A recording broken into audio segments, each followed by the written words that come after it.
কিছুক্ষণের মধ্যেই তিনি আবারও সেরে উঠবেন। কাট করে দিয়েছেন 5 লেগ অঞ্চল দিয়ে। বল শেষ পর্যন্ত ভালোই ফোর্ট বলতে হবে।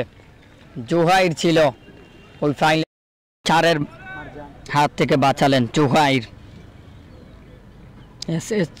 এস এইচ সুমন রয়েছেন, বিয়ানীবাজার থেকে দেখছেন তিনি। সাইদ আহমেদ কিছুক্ষণ আগে দেখানো হয়েছে, কিছুক্ষণ পরে আবারও দেখানো হবে। জুহাইর পয়েন্ট অঞ্চল থেকে, ফলে কোনো রান নয়, কোনো বিপদ নয়। আবিল নিজের প্রথম স্পেলের দ্বিতীয় ওভারটি তিনি করছেন।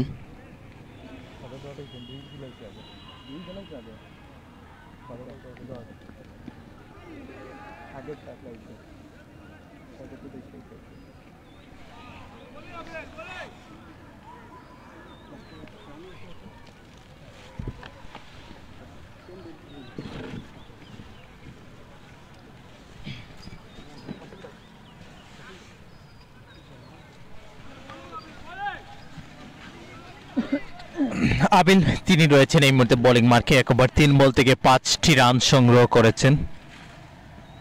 খন্দকার লোকমান ওপেনার ব্যাটার, কিছুটা আঘাতপ্রাপ্ত, তিনি মাঠের বাইরে চলে গিয়েছেন। তার পরিবর্তে মাঠে নেমেছেন এই মুহূর্তে মারজান আহমেদ। মাঠের বাইরেই কিন্তু তিনি এই মুহূর্তে রয়েছেন। দেখা যাক পরবর্তীতে তিনি আবারও ব্যাটিংয়ে নামেন কিনা। স্ট্রাইক ইন্ডে এই মুহূর্তে রয়েছেন জাবেদ। 13 বল থেকে মাত্র 4 রানে রয়েছেন তিনি।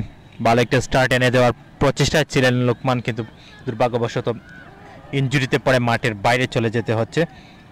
আরও একটা ডট খেলেছেন জাবেদ এই জায়গা থেকে। স্ট্রাইক রোটেট করে খেলাটাই উচিত হবে। কাউসার আহমেদ, শাহিন রহমান, এস এইচ সুমন সহ যারা রয়েছেন আমাদের সাথে সংযুক্ত হয়ে যাবেন এবং জানিয়ে দেবেন আপনারা কে কোথা থেকে আমাদের সাথে সংযুক্ত হয়েছেন এবং কোন দলকে আজকের ম্যাচে সাপোর্ট করছেন। ইউনিটি ক্রিকেট একাডেমি তিলপাড়া নাকি কিংস 11 বিয়ানীবাজার। পরের বল অফ স্টাম্পের বাইরে, 4th স্টাম্পের উপর দিয়েছে।